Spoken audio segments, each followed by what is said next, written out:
बोली शंकर भगवान की जय, बोली पार्वती मैया की जय। और आई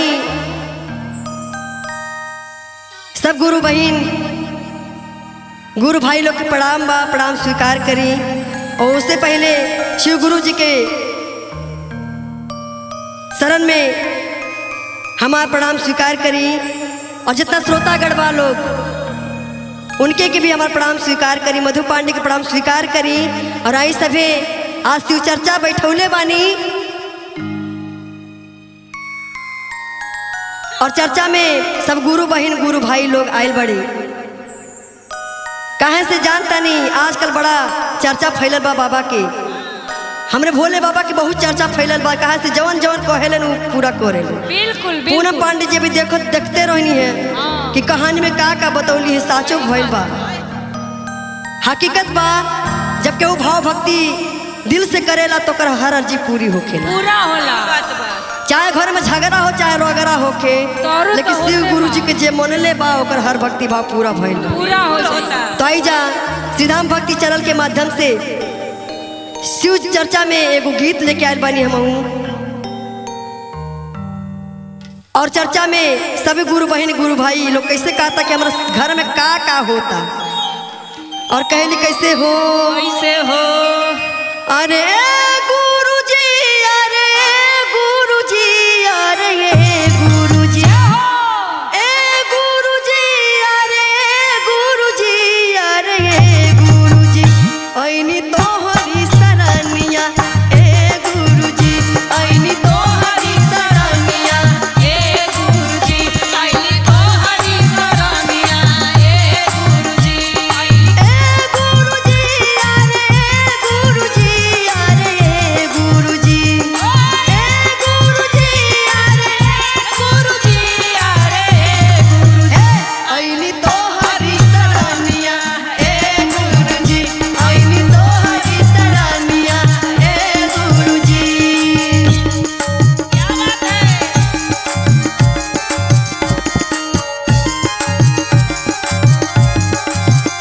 बार मौसी ओहो ओहो, जय भोलेनाथ कृपा करो हो।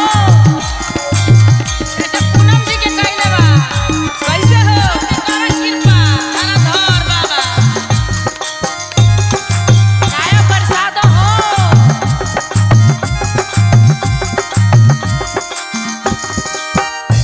और देखी घर में जब जब शिव चर्चा कराए ले तब घर वाले के मुंह फूलल जाला, सास ससुर के सबकर मुंह फूलल रहेला कि जब खाना बनावे के बेरी होला तो शिव चर्चा में चल जाली। हम जाइबे करे बाबा के घर लेकिन हम लोग ठान ले ले बानी बाबा कि हम चर्चा में जाए, चाहे झगड़ा होके चाहे मारपीट होके, लेकिन जाए।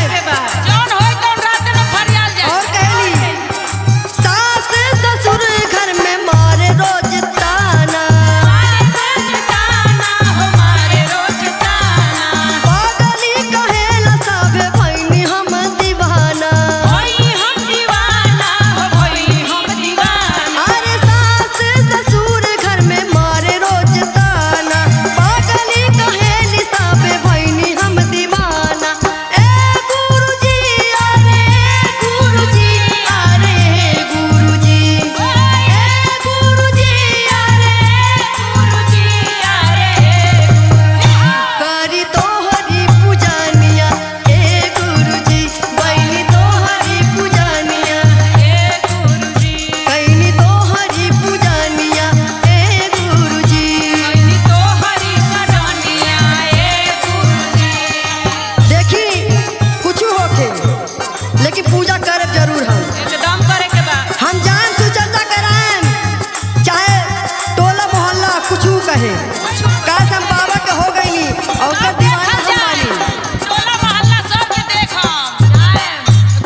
और कोरे का हो सकी एकदम चले के ठीक है तनी नु एकदम जीरा हिलावे के बा मिलावे के बाद एको जिला बचे के ना चाहिए ना बची हो और घर घर में शिव चर्चा कराए और घरे घरे होई और देखा जे ढेर पीटीआर के जरूर कराए और देखिए हमारी प्रियंका बहन पूनम बहिनी और हमारे कविता बहिना और राजू बाबा भाई चर्चा कराए में हुआ चाहे कितना मार मेहरारू कितना मारे एकदम लेकिन राजू वो बाबा चर्चा कराए और राजू बाबा के हम बोला जरूर से एकदम और प्रियंका बहन प्रिया बहन के बोलाए एकदम आई जा हमनी के नाचब जगाई जा अरे जा बने जिया शिव चर्चा कराइब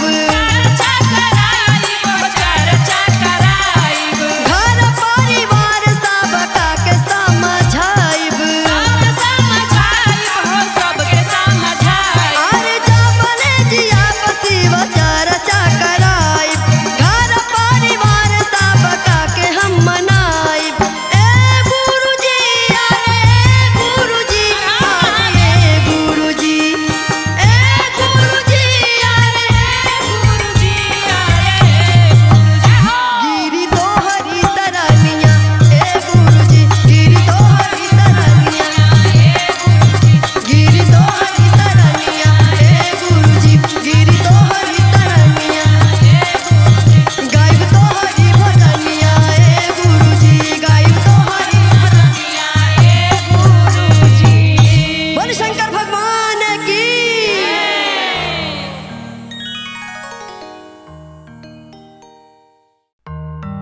वो सच्चे दरबार की बोल शंकर भगवान की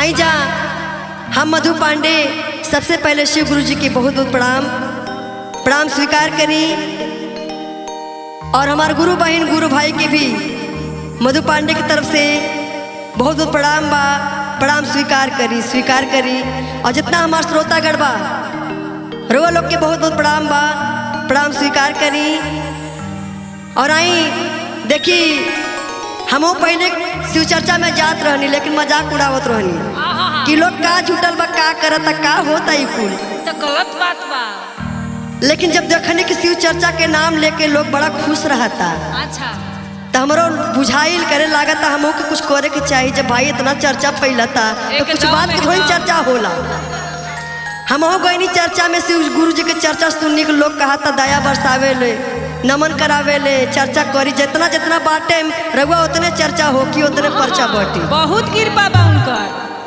तो आज हमारा मन करे कि चलिए हम जितना गुरु बहन गुरु भाई लोग बड़े सब करा भी चली तनी यही बहाने हम चर्चा करी शायद कुछ कृपा बरसी बाबा के बहुत बढ़िया कहनी है बाबा ढेर बरसावा था ऊपर से बम गोला देखी जब भाव भक्ति रहेला तो बरसेला बिल्कुल बिल्कुल और चलिए यही श्रीधाम भक्ति चैनल के माध्यम से आज हम बाबा के चर्चा करे आयल बानी जितना लोग श्रीधाम भक्ति चैनल देखा था सब केहू सब्सक्राइब करी शेयर करी कमेंट करी जरूर देखी कहाँ से बहुत कुछ रोज देखा था नहीं चर्चा होता और चर्चा में बहुत कुछ मिला था बहुत कृपा बरसता हर हर महादेव तो आई गाना के माध्यम से कहले कैसे हो अरे रहिया निहारे सिसिया जय हो अरे धैली धिया नमा कहिया ले आई बाय शिव गुरु कि कहिया ले आई बाय शिव गुरु हमरो गानमा कहिया ले आई बाय शिव गुरु हमरो गानमा कहिया ले आई बाय शिव गुरु रहिया निहारे सिसिया रहिया निहारे सिसिया धैली धिया नमा कहिया ले आई बाय शिव गुरु कि कहिया ले आई बाय शिव गुरु हमरो गानमा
पहले मधु पांडे के शिव गुरु चरण में प्रणाम बा। प्रणाम स्वीकार करी और सभी गुरु बहिना गुरु भाई के चरण में प्रणाम बा। और आइए शिव चर्चा में सब केहू बैठल बा और बाबा की चर्चा करता। और आइए ये चर्चा में एगो बहुत भाव से एगो गीत लेके आयल बनी। शिव जी की चर्चा में भाव बा कैसे कैसे बा हो? अरे मनवा में शिव गुरु के धियनवा धराय बहिनी, ध्यानवा धराए बहिनी। अरे लावा गाई इलायची से पूजनमा कराय बहिनी।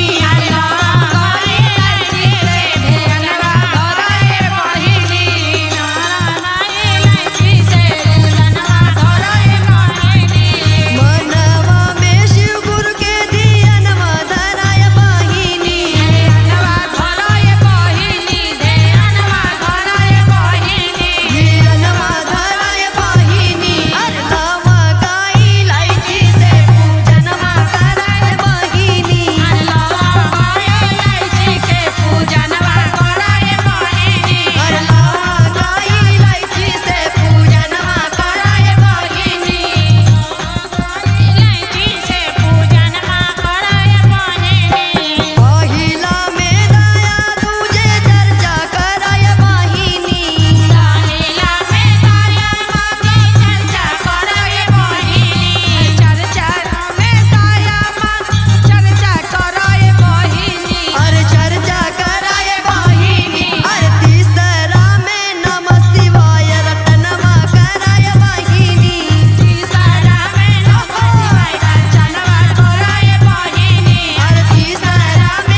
बियाह होला होला तो सबसे पहले हल्दी गीत गावल जाला। काहे से सबसे पहला रस्म होला हल्दी गीत। जब लड़की के हल्दी लागी तब वो आगे ओकर बियाह हुई।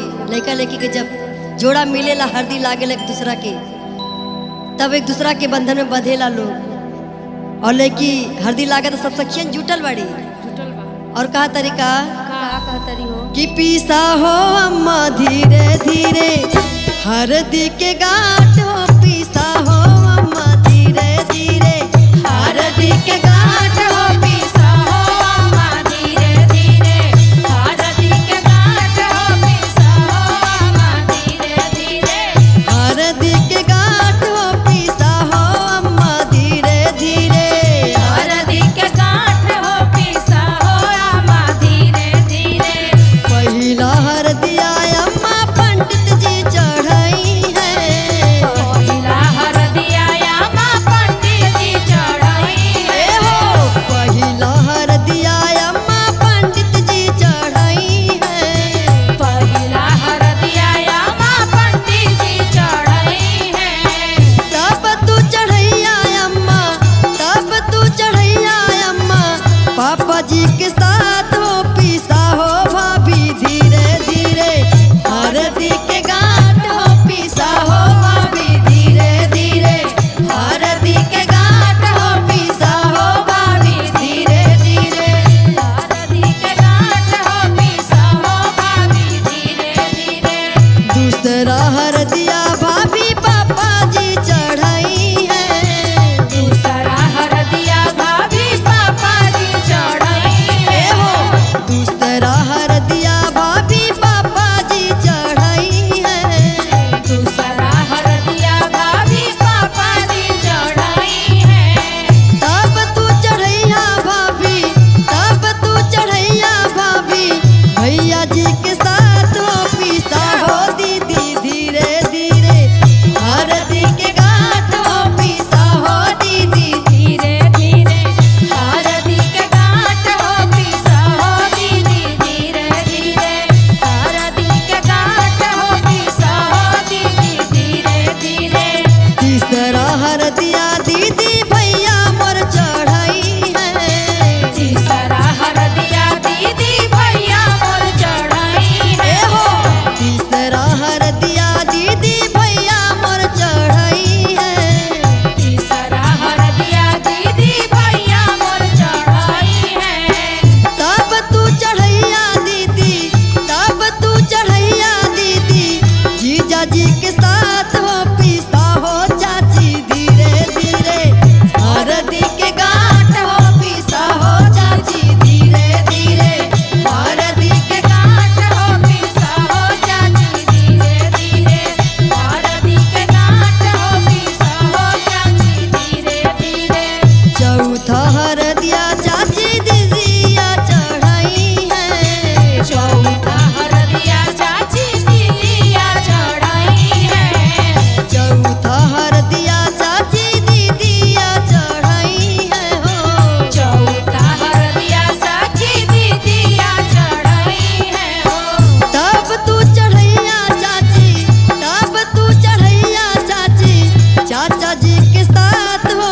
पीसा हो चाची धीरे धीरे हरदी के गांठ हो, पीसा हो चाची धीरे धीरे हरदी के गांठ हो, पीसा हो चाची धीरे धीरे हरदी के गांठ हो, पीसा हो चाची धीरे धीरे हरदी के गांठ हो, पीसा हो भाभी धीरे धीरे हरदी के गांठ हो, पीसा हो दीदी धीरे धीरे हरदी के गांठ हो, पीसा हो भाभी धीरे धीरे। बोले शंकर भगवान की, बोली गौरा मैया की। और आई हम मधु पांडे आर शिव चर्चा के बड़ा चर्चा होखता। बड़ी चर्चा बा हो और देखी श्रीधाम चैनल देखल ना भूलिया लोगन। केहू ना कैसे चर्चा वही पे ज्यादा चर्चा होता, पूरा गर्दा मचल बा शिव जी के चर्चा से हो और जे चर्चा में नइखे बा वो श्रीधाम चैनल खोल के रोज चर्चा में जुड़ी तो बहुत कुछ मिली। मिलता बहुत चर्चा मिलता, भजन मिलता और भजन मिलियन में का जाता, कहता मिलियन रही? में जाता भजन में का कहा तारी गौरा मैया का हो? कहतरी हो? अरे शिव गुरु चले कैलाश की बुद्धिया पड़ने लगी। क्या बात है? कि शिव गुरु चले कैलाश बुद्धिया शिव गुरु चले कैलाश दुनिया पढ़ने लगी। शिव गुरु चले कैलाश दुनिया पढ़ने लगी। शिव गुरु चले कैलाश दुनिया पढ़ने लगी। शिव गुरु चले कैलाश दुनिया पढ़ने लगी। गौरा जी ने बोई हरी हरी मेहंदी। हरी हरी मेहंदी हो हरी हरी मेहंदी। गौरा जी ने बोई हरी हरी मेहंदी। हरी हरी मेहंदी हो हरी हरी मेहंदी।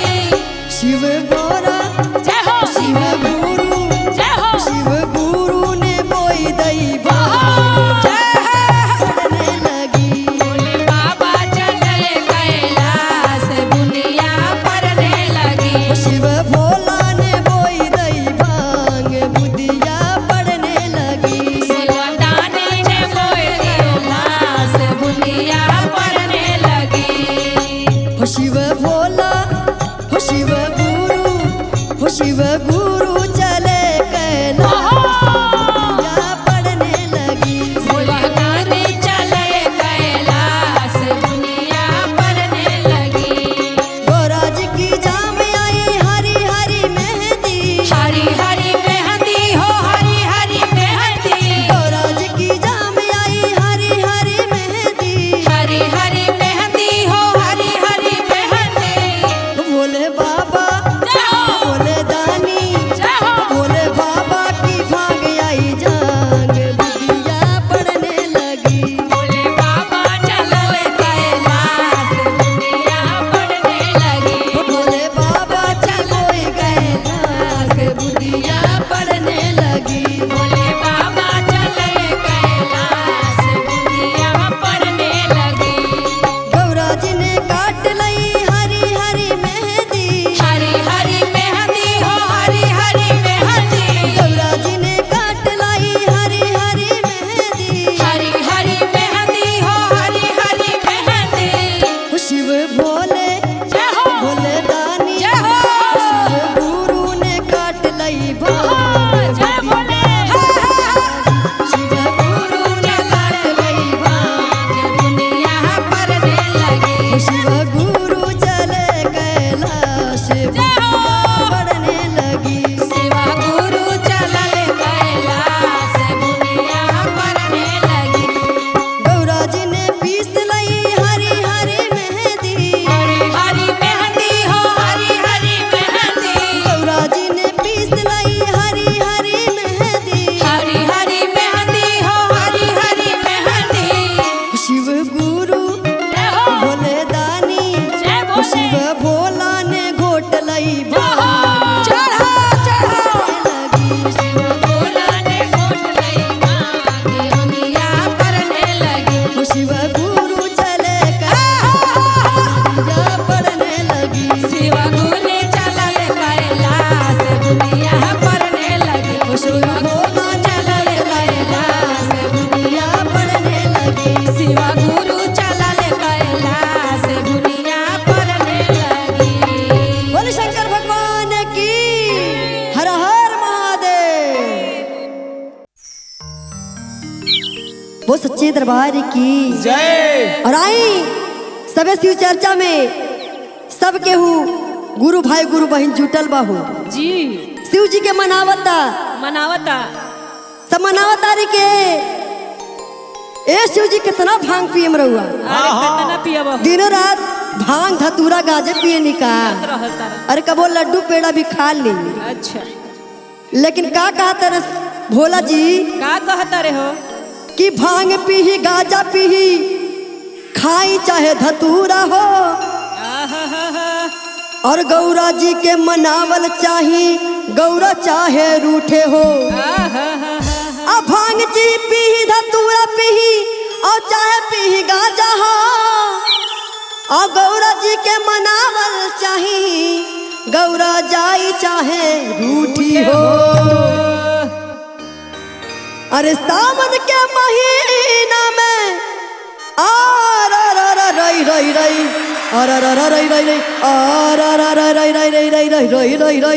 रई रई। तो राजू बाबा कैसे मनावत रे? कैसे हो? अरे सावन के महीना में अरे पिसल जाई संगिया। अरे सावन के महीना में पियल जाई संगिया।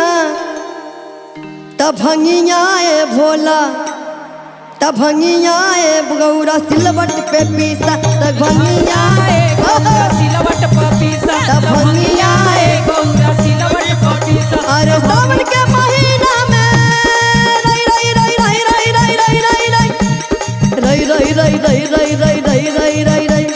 सावन के महीना में, सावन के महीना में पियल जाई सैया। तब भंगिया ए गौरा सिलवट पे पीसा। तब भंगिया ए गौरा सिलवट पे पीसा। तब भंगिया ए गौरा सिलवट पे पीसा। भंगिया ए गौरा सिलवट पे पीसा।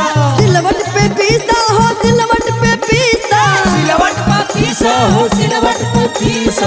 सिलवट पे पीसा हो, सिलवट पे पीसा। सिलवट पे पीसा हो, सिलवट पे पीसा। भंगिया ए गौरा सिलवट पे पीसा। भंगिया ए गौरा सिलवट पे पीसा। अरे भंगिया ए गौरा सिलवट पे पीसा। भंगिया ए गौरा सिलवट पे पीसा। रिम झिम बरसाता सावन के पानी। सावन के पानी हो, सावन के पानी। गाजा पिया दानी होरा करतानी। निहोरा करतानी, निहोरा करतानी। अरे रिम झिम बरसाता सावन के पानी। सावन के पानी हो, सावन के पानी। अरे गाजा पियत बानी निहोरा करतानी। निहोरा करतानी, निहोरा करतानी। अरे तोहरा के करबना रई रई रई रई रई रई रई रई रई रई। अरे रई रई रई रई रई रई रई रई। तोहरा के कर बनाया ढेर तंगिया। तोहरा के कर बनाया ढेर तंगिया। भंगिया ए गौरा सिलवट पे पीसा। भंगिया ए गौरा सिलवट पे पीसा। अरे भंगिया ए गौरा सिलवट पे पीसा। भंगिया ए गौरा सिलवट पे पीसा। रहुआ तनिक लगे खोवा मलाई। खोवा मलाई हो, खोवा और मलाई। देखी अभी तो शंकर जी कहत रहने क्या कहता? के गौरा भांग पीसा, लेकिन गौरा जी कम नहीं खे। अच्छा। वो कहता नहीं कि हम भांग ना पियाएम तो ना पियाएम। रहुआ के खोवा मलाई खाए के बा, तो खाई। मिठाई मिश्री खाए के बा तो खाई। वो कहता रे कैसे हो? कैसे हो? रहुआ नानक लागे खोवा मलाई। खोवा मलाई हो, खोवा मलाई। भनिया पीसत मोर दुखावे कलाई। खाए कलाई, दुखाए कलाई। रहुआ नानक लागे खोवा मलाई। खोवा मलाई हो, खोवा मलाई। अरे भनिया पीसत में दुखेला कलाई। कलना कलाई, दुखेला कलाई। औरी बारिश में टपा टपा रई रई रई रई रई रई रई रई रई रई रई रई रई रई। अरे रई रई रई रई रई रई रई। अरे बारिश में टप टप, अरे बारिश में टप टप चूहे पलंगिया। तब भंगिया ए गौरा सिलवट पे पीसा। भंगिया ए गौरा सिलवट पे पीसा। अरे भंगिया ए गौरा सिलवट पे पीसा। भंगिया ए गौरा सिलवट पे पीसा। अरे सावन के महीना में पियल जाई संगिया। सावन के महीना में तब भंगिया ए गौरा सिलवट पे पीसा। भंगिया ए गौरा सिलवट पे पीसा। अरे भंगिया ए गौरा सिलवट पे पीसा। ए गौरा सिलवट पे पीसा। अरे भंगिया ए गौरा सिलवट पे पीसा। भंगिया ए गौरा सिलवट पे पीसा। बोल शंकर भगवान की। और रई रई रई रई रई। वो सच्चे दरबार की। बोले शंकर भगवान की। जय बोले पार्वती मैया की। जय। और चली आई आज फिर शिव चर्चा में सबके हु चर्चा करता। करता गुरु भाई गुरु बहन सब मिलके नमन करता, दया मांगता गुरु जी से कि बाबा कृपा करी, कृपा कर गुरु कृपा बरसाई। कहाँ से भोला जी सब जब पार्वती जी गुस्सिया जाली कह लिया जी रोज रोज भांग पिया तानी हम परेशान हो गए बानी। परेशान हो गइल बानी। ताई भोला जी का कहता रे हो कि भले तू गौरा जैबू छूटी आए है आ भांगिया धतूरा नहीं छूटी, जय हो धतूरा नहीं छूटी, धतूरा नहीं छूटी, धतूरा नहीं छूटी हो, धतूरा नहीं छूटी। अरे भयल तू गौरा जैबू छूटी भंगिया धतूरा नहीं छूटी। भाले तू गौरा जैबू छूटी भंगिया धतूरा नहीं छूटी। अरे भल तू गौरा जैबू रूठी भंगिया धतूरा नहीं छूटी। भाले तू गौरा जैबू छूटी भंगिया धतूरा नहीं छूटी। धतूरा नहीं छूटी हो भांग नहीं छूटी, नहीं छूटी हो भांग नहीं छूटी। भांग नहीं छूटी धतूरा नहीं छूटी। भांग नहीं छूटी धतूरा नहीं छूटी। अरे भयल तू गौरा जैबू रूठी भंगिया धतूरा नहीं छूटी। भाले तू गौरा जैबू रूठी भंगिया धतूरा नहीं छूटी। ना चाही मिस्त्री हो ना चाही मलाई, ना चाही मिसारी हो ना चाही मलाई। ना चाही मिस्त्री हो ना चाही मलाई। ना चाही मिसारी हो ना चाही मलाई। और का करे मधु जी अरे गांजा, अरे गांजा, अरे गांजा पियल नहीं छूटी भांग धतूरा नहीं छूटी। अरे गांजा पियाला नहीं छूटी भाले गंगा जल नहीं छूटी। अरे गांजा पियल नहीं छूटी भांग धतूरा नहीं छूटी। गांजा पियाला नहीं छूटी भंगिया धतूरा नहीं छूटी। ना चाही कोठा ना चाही अटारी, ना चाही अटारी हो ना चाही अटारी। ना चाही कोठा हो ना चाही अटारी। ना चाही अटारी हो ना चाही का अटारी। चाहिए, का चाहिए हो? का चाहिए? अरे पर्वत, अरे पर्वत, अरे पर्वत पहाड़ नहीं छूटी भांग धतूरा नहीं छूटी। अरे पर्वत पहाड़ नहीं छूटी भाले तू गौरा जैबू छूटी। अरे भल तू गौरा जैबू रूठी भांग धतूरा नहीं छूटी। भाले तू गौरा जैबू रूठी भंगिया धतूरा नहीं छूटी। ना चाही धोती हो ना चाही कुर्ता, ना चाही कुर्ता हो ना चाही कुर्ता। ना चाही धोती हो ना चाही कुर्ता। ना चाही कुर्ता हो ना चाही कुर्ता। तो का चाहिए? हो का चाहिए हो प्रिया जी? अरे मिर्गा के, अरे मिर्गा के, अरे मिर्गा के छाला नहीं छूटी भांग धतूरा नहीं छूटी। मिर्गा के छाला नहीं छूटी भांग धतूरा नहीं छूटी। अरे भल तू गौरा जैबू रूठी भांग धतूरा नहीं छूटी। भाले तू गौरा जैबू छूटी भांग धतूरा नहीं छूटी। अरे भल तू गौरा जैबू रूठी भांग धतूरा नहीं छूटी। भाले तू गौरा जैबू रूठी भांग धतूरा नहीं छूटी। अरे गांजा पियल नहीं छूटी भांग धतूरा नहीं छूटी। भांग तू गौरा जैबू छूटी भांग धतूरा नहीं। अरे नहीं छूटी हो।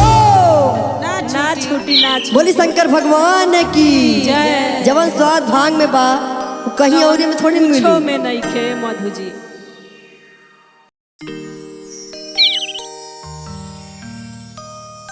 बोली शंकर भगवान की जय। वो सच्चे दरबार की जय। आए हम मधु पांडे शिव गुरु चरण में प्रणाम करतानी और सभी गुरु भाई गुरु बहना के भी प्रणाम करतानी। और आए आज फिर से सिद्धाम भक्ति चैनल के माध्यम से एफडी पारंपरिक शिव चर्चा के माध्यम से रवा से आज फिर रूबरू बानी और शिव जी के मनावतानी कि शिव जी दया करी। एकदम करी दया। कहाँ से जानते बानी रवा लोगन कि गौरा जी जब रूस जाली तो शिव जी के मनावत हार जाली, हार जा लेकिन मानते नहीं खे। ना मानिला जल्दी, लास्ट में हम नहिरो भाग जा। लेकिन गौरा जी कम नहीं खे थोड़ी नु, इतना जल्दी वो कम नहीं खे बानी। वो जिद जौन कर लेली, मेहरारू जौन जिद कर लेली, मर्द के बस के बात मेहरारू के जीद झुका देवेला नु। तो आई चली कैसे कहा तानी, अरे गौरा पीसे न भांग, अरे गौरा पीसे न भांग, भोला रुसल रहे। गौरा पीसे भांग, भोला रुसल रहे। अरे गौरा पीसे न भांग, भोला रुसल रहे। अरे गौरा पीसे न भांग, भोला रुसल रहे। अरे तू के चाहे तुम्हार भगता जुटल रहे, तू के चाहे तुम्हार भगता जुटल रहे। गौरा पीसे न भांग, गौरा जुटल रहे। अरे गौरा पीसे न भांग, भोला रुसल रहे। अरे गौरा पीसे न भांग, भोला जुटल रहे। अरे गौरा पीसे न भांग, भोला जुटल रहे। ओ शिव गौरा से करे निहोरा, शिव गौरा से करे निहोरा। तू ना भगिया पिया दान थोरा। सुना भंगिया पिया दान थोरा। ओ शिव गौरा से करे निहोरा, शिव गौरा से करे निहोरा। ओ तू ना भगिया पिया दान थोरा। सुना भंगिया पिया दान थोरा। ओ गौरा सुने न बात, हरदम जाके छुटल रहे। अरे गौरा न माने बात, जाके टूटल रहे। सिसिया झुके सुमार, जाके जुटल रहे। अरे सुख हो चाहे सोमार, जाके जुटल रहे। अरे गौरा न पीसे भांग, भोला रुसल रहे। अरे गौरा न पीसे भांग, भोला रुसल रहे। और सब सिसिया आईली दुआरिया, सब शिष्या आईली दुआरिया। शिव गुरु के कर जय करिया। शिव गुरु के कर जय करिया। ओ सब सिसिया ले आईली दुआरिया। सब शिष्या जी आईली दुआरिया। ओ शिव गुरु के कर जय करिया। शिव गुरु के कर जय करिया। ओ शिव दिल में, शिव दिल में, शिव दिल में भांग धतूरा, जाके जुटल रहे। ओ शिव गुरु के दिल में धतूरा, जाके घुसल रहे। गौरा पीसे न भांग, भोला रुसल रहे।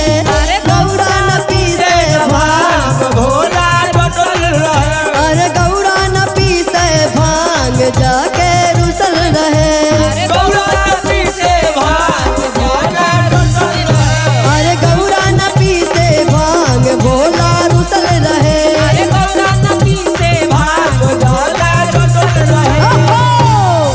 वो शंकर भगवान की जय। वो सच्चे दरबार की जय हो। छा गइलू मधु जी, कमाल कर देलू। बोल शंकर भगवान की जय। बोल सच्चे दरबार की।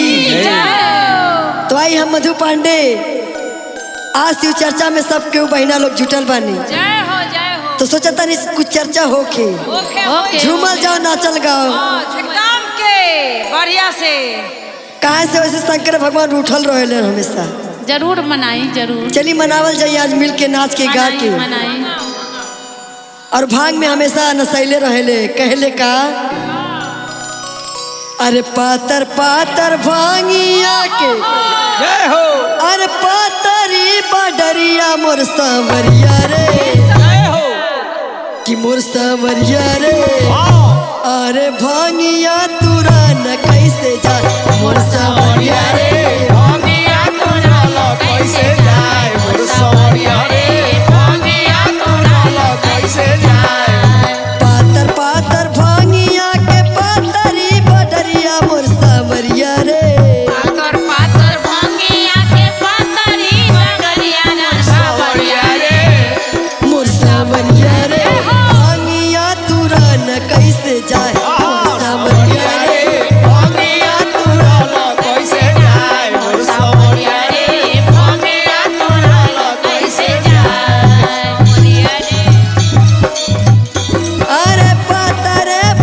भांगिया पतर बेल पतैया पतरे बपतैया पतरे बपतैया पतर पतर भोले दानी पतरे मिठाइया पतरे बपतैया की पतरे बपतैया पातर पातर भांगिया हो पातर बेल पतैया पतैया जी पतर बपतैया ए भैया जी तनी हेने अब हो आई तनी हेने आई इतना बढ़िया मौका बा रौरा होने रहता नहीं जल्दी आई ए आहा जय हो जैसी जैसी क्या बात है जी? पातरे बभांगिया पातर बेल पतैया पतरे बपतैया पतरे बपतैया पातर पातर भोले दानी पातरे मिठाइया पतरे बपतैया पातरे लवंगी नैची पातरे पडरिया मोर सावरिया रे पातरे लवंगी नैची पातरे पडरिया मोर सावरिया रे मोर सावरिया रे जय हो और भांगिया तुरन कैसे जाए सावरिया रे अंगिया तुरल कैसे जाए मोर सवरिया रे जाए मोर सवरिया रे भांगिया तुरन कैसे क्या बात है नीरज जी?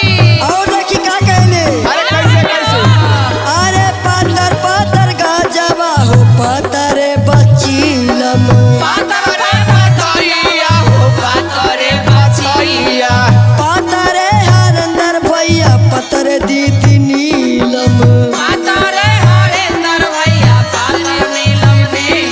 हाँ पातर पातर गाजवा हो पातरे बचीलम गंजवा हो पतरे बपतैया हाँ पातरे प्रियंका दीदी पतरे निरपिया पतरे प्रियंका जी हो पतर नीरज प्रिया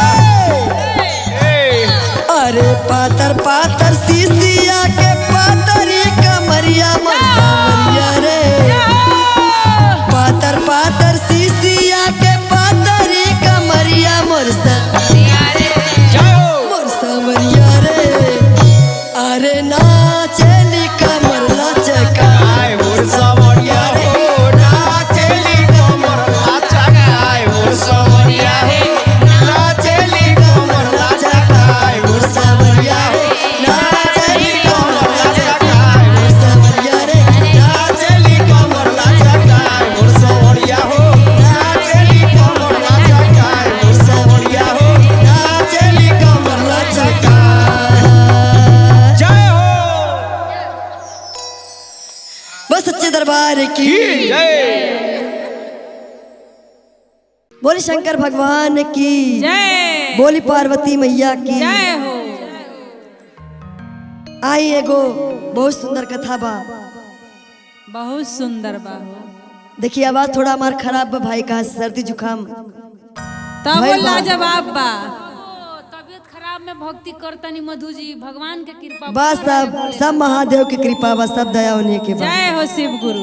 कि कुछ बोलो के शक्ति दया बा। करी रउआ चर्चा में बैठल बानी, महादेव बड़ा दया करी। आ देखता पीछे से आई एगो पंडित जी बाड़न, उनके एगो लड़की बाड़ी।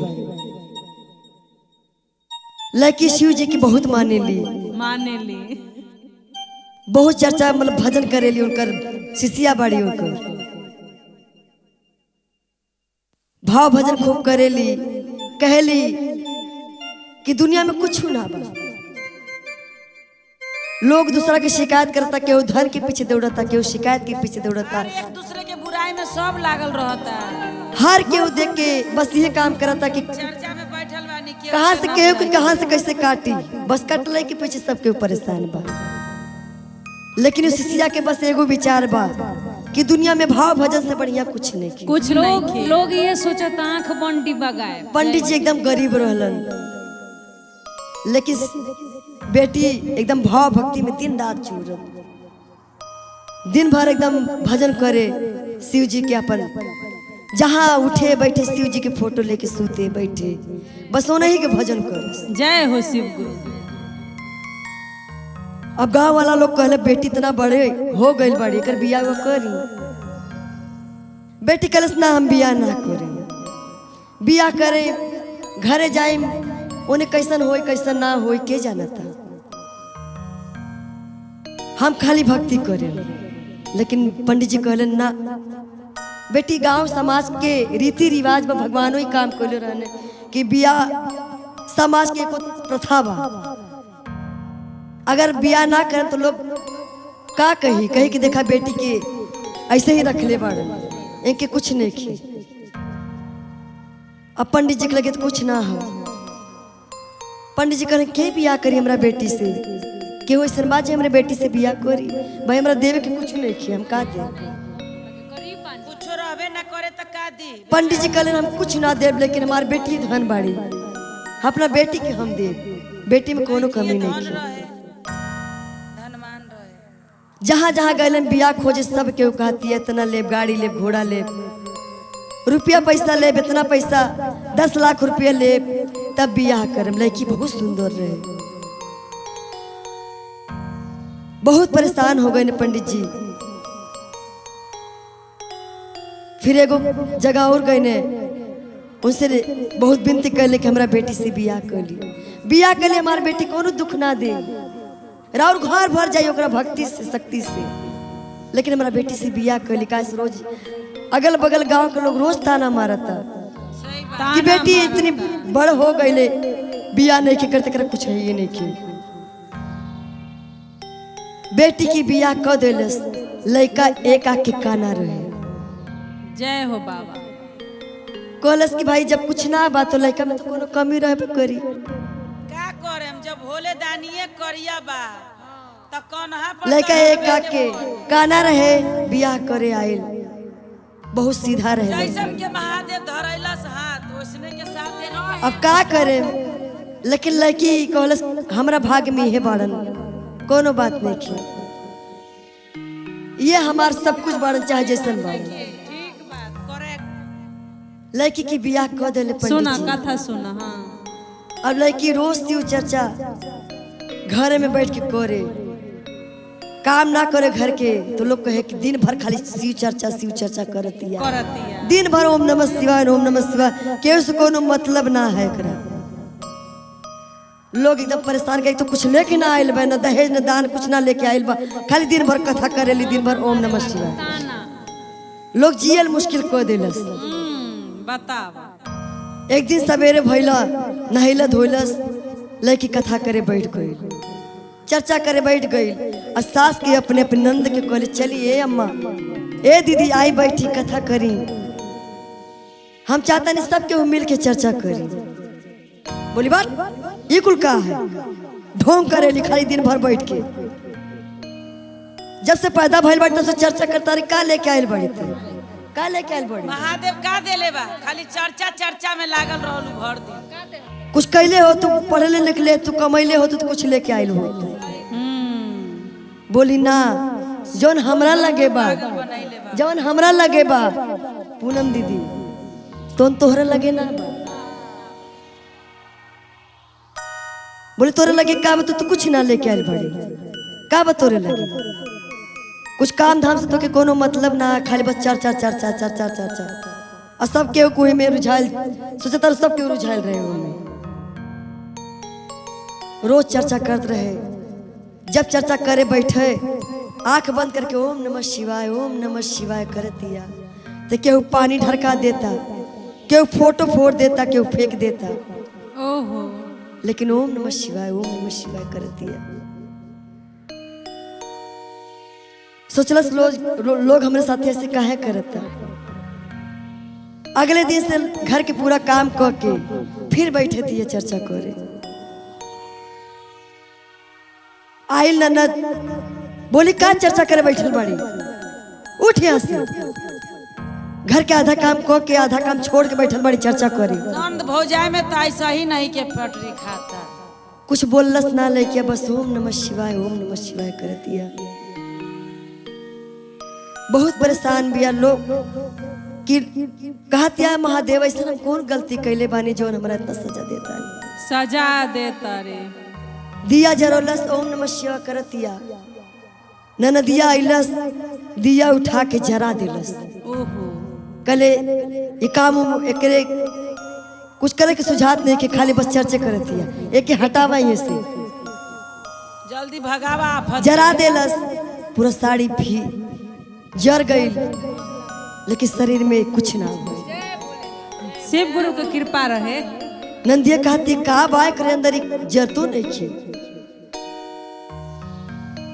का करे एकरे साथे कि बवाल हटस यहाँ एने से। नंदी कही का करी कि बवाल हटस रोज दिन भर शिव चर्चा करती है का मिलता है एकरा। एकरा आदमी तो ऐसा नहीं कि कुछ काम जौन कर मिलता उ तो उ लड़की जाने जे हमरा अब रोज काम ओकरा मिलत के महादेव सास ननद खुश कैले ससुर बा। सबके रोज मिल के मारे ओकरा कहले जो अपने नैहर से आ तो के चर्चा तबे करे दे जब ते नैहर से कुछ दान दहेज लेके बीतो दहेज खातिर तो चर्चा से ना बर्दाश्त करम कि तू कुछ ना लेके आइल बड़ी कुछ करबो ना करबे। जय हो बाबा। सबके वो घर से निकाल देलस। पूरा शरीर जल गल रहे पूरा बाल उल जल गल रहे निकाल देलस घरे से ओकरा गइलस ओम नमः शिवाय कर नैहरे गइलस। बाबूजी कहले कुल का भइल बेटी बोल बाबूजी हम तो चर्चा करत रहनी लोग हमारे साथ ऐसे से कैलस आइलस। फिर वह बोली बेटी कोनो बात ना हमरे लगे आज कुछ रहता आज दिन ना दे अब तू मत जाइए। पापा उनकर मजबूर रहे। बोले अब तू मत जाइए वही चर्चा बोले आज से तू यही चर्चा करिए कहीं जाए की जरूरत ना है। नहीं पति देव ना रहलन बाहर गइलन आईना कहने के हमार मेहरारू कहाँ बा बोले तोर मेहरारू भाग गइल केहू के साथे केहू के साथे भाग गइल। बहुत दुख। बोले ऐसा ना हो सकत ऐसा हमार मेहरारू ऐसा रहबे ना कलो तो शिव जी की बहुत बड़ी भक्ति बिया वो काहे भागी कुछ कहले तो लोग बोले ना बोले तो कहाँ जाता रे बोले हम जाते पे मेहरारू के ले आवे बोले तू जेबे तो तोर पैर काट दे तो हमार बेटा बड़े कुकर बड़े बोली जब तहार होली तहार लेकिन हमार मेहरारू भी है हम तो जाए। बोले अगर तक जाइबे तो तोर दोनों गोड़ काट दे। अब कहलस कि का करी हम कैसे जाई धर्म संकट बा कि माई बहन की देखी कि मेहरारू की देखी मेहरारू तो उन्हें चर्चा करत या पूरा दिन रात खाना पीना छोड़ के बस चर्चे में लागल बिया। मेहरारू के आस है कि हमारा पति एक दिन यही जरूर हमरा ले बस चर्चे करत या आँखी से आंस ढरकतिया गिरतिया लोर बहातिया और चर्चा दिन रात करतिया। पति देव रात हो गल सबके सूत गइल धीरे से कुंडी खोल के चल गई। सवेरे हो गल कल कहाँ गइल सबके गुस्सा हो गल मेहरारू के लेवे। हाँ सबके जाए दो जब वो ओने से आई घरे में ना घुसे दे हाँ पापी लोग दोनों को भगा दिया जाए। जैसे गइलस ससुर जी रात के सुतल रहने सुतले रह गए। सास गइलस पति देव जो गइलस उठी तो सुतले बड़ देखलस सास औते नहीं खे बोली का हो गई सबके परेशान खूब रोवतिया और उधर लड़का गइल अपने मेहरारू के लेवे और देखत या मेहरारू चर्चा में लीन बाड़ी वो चर्चा करे लगने मेहरारू साथ चर्चा करत रहने। फिर मैं सास गनी दौड़ दौड़ अपने बेटवा के लगे बोली चल चल बाबूजी देखी का हो गइल बा चल देख का हो गइल बा। बोली हम ना जाए तू लोग हमें मेरे साथी बहुत अत्याचार कैले हो जा तो अपने पति देव के साथ हम अपने मेहरारू के साथ ही रहे।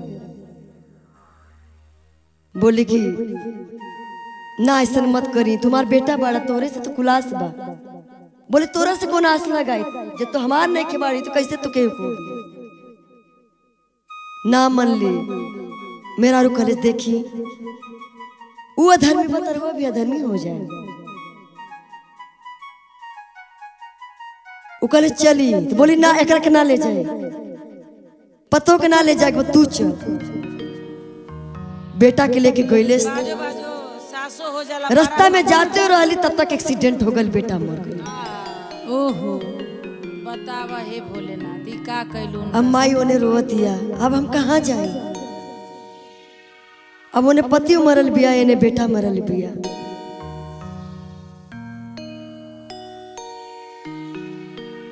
रोवत दिया माई, बेटा के अंदर से आवाज आवता कि मोरी माई हो, कि मोरी माई हो, केहू के न सुन लू विपतिया। हो केहू के न सुनलू विपतिया। मोर माई हो, केहू के न सुन लू विपतिया। माई हो केहू के न सुनलू विपतिया। चर्चा तू सुनलू, भक्ति तू देखलू। चर्चा तू सुनलू, भगति तू देखालू। मोरी माई हो, देखलू न अपनो किस्मतिया। मोरी माई हो, देखलू न अपनो किस्मतिया। मोरी माई हो, देखलू न अपनो किस्मतिया। माई हो देखलू न अपनो किस्मतिया। जैसे आवाज आवता माई खूब रोवता रे, और गईली दौड़ी दौड़ी अपने पतों के लगे, घोड़े गिर गईली। बोलिए बेटी गलती हो गई, तू ही बचा सके। बोली हम का करें, हम तो ये कहत रहने कि आई चर्चा करी, सब कुछ इन्हीं की चरण शरण में बा। महान बारी हो। बोली देखी माई हमरा लगे कुछ ना रहे, हमरा तो बहुत विश्वास बा शिव गुरु। हमरा तो खाली बस हमार धन दौलत हमार महादेव बाड़ा। बोली आई चर्चा करी, चर्चा कैली, साथ में बैठ के भजन कैली। देखा तारी उन्हें बेटा पति देव उठ के आ गईले, जय हो शिव गुरु। और सब के मिल के साथे चर्चा करे लागल। सबके परिवार ठीक हो गई, महादेव की कृपा हो गई, और हर रोज सबके वो चर्चा करावे लागल। पूरा गांव के भीड़ लगा के चर्चा घर में करावे लगली। सब घर परिवार खुश हो गए, बहुत धन दौलत से घर भर गई। बोली शंकर भगवान की जय, वो सच्चे दरबार की जय हो। बोली शंकर भगवान की जय, बोली पार्वती मैया की जय हो। आई एगो बहुत सुंदर कथा लेके आयल बनी, और श्रीधाम चैनल के माध्यम से जे जितना श्रोता लोग सुनता, हाँ रोज चर्चा में जरूर भाग ली, चर्चा जरूर सुनी, चर्चा जरूर सुनी। शिव जी की कृपा जरूर होगी, जरूर होगी। आई एगो सियारनी रहे। सियारनिया तो खाए में बड़ी तेज रहे। तो खाइबे करी। सवेरे सवेरे उठे, सोचे जल्दी जल्दी भोजन मिली, जल्दी जल्दी खाई, अपन पेट भरी। कहीं आदमियों मिली तो गिल जाई। लेकिन सियार महाराज तो बहुत बढ़िया रहना है खाई के फेरा में लागल भाई। जंगल में चर्चा होखत रहे, होखत रहे। सियार गईलन चर्चा में, चर्चा बढ़िया सुनने। हाँ प्रसाद मिलल, प्रसाद मिलला के बाद कुछ खात रहने, और जब जब प्रसाद लेके आवत रहने तब तब सियारनी से कहत रहे तू खा ला, भोलेनाथ के प्रसाद। लो भोलेनाथ के प्रसाद खा ला। हाँ तो के तो सुबह सुबह बस चाहिए कि बढ़िया मांस मछली मिले, खाई पेट भरी।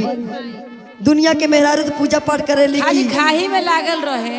काम भाई, धाम दुनिया के मेहरारू तो पूजा पाठ करे ली तो पति देव के उन्नति होखेला। हाँ सही लेकिन बात। सवेरे सवेरे उठेली, बस खाली मरल जल मांस मछली कुछ मिले, चाहे मने मरल चाहे कौओ मरल चाहे जौन मरल रहे, ओकर पेट पहले भरे के चाहिए। रोज रोज सियार महाराज ऐसे जात रहने अपन चर्चा में, रोज प्रसाद लेके आवत रहे तो खिया देते खा ले, तो कितनी कुल से मतलब ना हो, लेकिन ले मेरा रुबाड़ी तो ले खिया देता नहीं, खा लेता हूँ, कुछ बुद्धि का पता कहीं से आवे तो खुले बुद्धि खुले, लेकिन तो खैले में तेज रह प्रसाद वो खाए। एक दिन कहलस रोज रोज जाए नहीं का होला हम चली। अब सियार एकदम तो खुश हो गई, अरे चल आज तो बुद्धि खुलल, आज तो प्रसाद के चल प्रसाद के असर भइल, गईलस वहाँ चर्चा होत रहे, कथा होत रहे, रहे ओकर भूख लाग गई। असर बा कम नहीं खे। अब सियारिया के भूख लाग गई, अब कहते हैं जी कब खत्म हो, चली ना चली ना, ओकरा कुछ खाना दी खाए के प्रसादवा दी ना खाए के, चुप रहा। पूजा पर मन बा भूजा पर। सियार कहते चुप रहा, बिना कथा पूरा हो जब तक समाप्त ना हो जाए तब तक ना मिली कुछ। बोली चली ना जल्दी, भूख लागल बहुत तेज। एकदम परेशान बिया, खोद खोद के एकदम परेशान कर देले बिया सियार के। खुद आवत रहे खाए खातिर हाँ। जैसे कथा समाप्त भइल 4 बज गई, बोलो चल चल खाओ पहले। गैलस नदी किनारे एगो खूब सुंदर लाश रखल रहे, सुंदर नारी ना, इतनी सुंदर मेहरारू रहे कि देखले के बाद ऐसे चमकत रहे, इतनी सुंदर मेहरारू रहे, लाश सुतल रहे। 16 सियार बोलस कि जा खा ले, जब से बैठल बड़ी तब से बस खाए खाए खाए जाओ। गैलस तो इतना सुंदर मेहरारू एकदम 16 श्रृंगार से सजल ऐसे लेटल रहे, मरल रहे। हाँ गैलस जैसे गोड़ पकड़े गैलस तो गंधात रहे। बसात बिया बोले के खाइए करा, लागत कोनो अच्छा काम कबो कैलस नहीं ना, धर्म के काम कबो न कैलस। ई देखई में इतना सुंदर गोड़ लागत है, तो गंधात है। गैलस हाथे को लगे, हाथ लगे, हाथ गैलस तो अजीबे से में कीड़ा मकोड़ा निकलता। कहती है तो देखई में सुंदर शीशा जैसे चमकतिया, ई लागत कोनो अच्छा काम धर्म के काम नहीं के कले, कबो कुछ नहीं के कैलस के देह में कुछ अच्छा हो खोस का खाई। फिर गैलस मुँह के लगे तो मुंह तो देखला में बड़ा सुंदर, खाते जैसे माटी भस भस दिखाते। कहलस लागत कुछ कैल ही नहीं खे अपनी जिंदगी में, कबो न। हाथ गोड़ मुंह कुल पकड़लस के कुछ ना निकला गल, कुछ भइल ही नहीं खे, छोड़ के चल गई। बोली का खाई, ई देखाई में खाली शीशा नियन चमकती है, एकरा में कुछ नहीं खे, खाली ऊपर ही से शीशा नियन लागत है, कुछ नहीं खे, अंदर तो एकदम बेकार बा। का खाई, कुछ देर सोचलस सियरनिया, शिव गुरु के महिमा रहे, महिमा सियरनिया सोचलस कि ऐसे हम रही नियन कैले होई। सही बात बा, जैसे हम करत तानी, हमार सियार महाराज रोज जाता रहे चर्चा में, कथा में, हमरा रोज कहता रहे चला चला, हम नहीं खे जाता नहीं, हम मरम तो हमरो के क्यों ना खाई। वही दिन से सियार महाराज साथे कथा में जाए लगल, कथा करे लागल, चर्चा करे लागल, और शिव जी में अपन मन लगा लेलस। बोले शंकर भगवान की जय। तो शिव जी में जे अपन मन लगाई, ओकर हर इच्छा पूर्ति हुई, ओकर हर मनोकामना पूर्ण हुई। जितना अंदर से पाप हुई वो सब निकल जाए, सब कष्ट खत्म हो जाए, अंदर से भी सुंदर, तन से सुंदर, मन से सुंदर।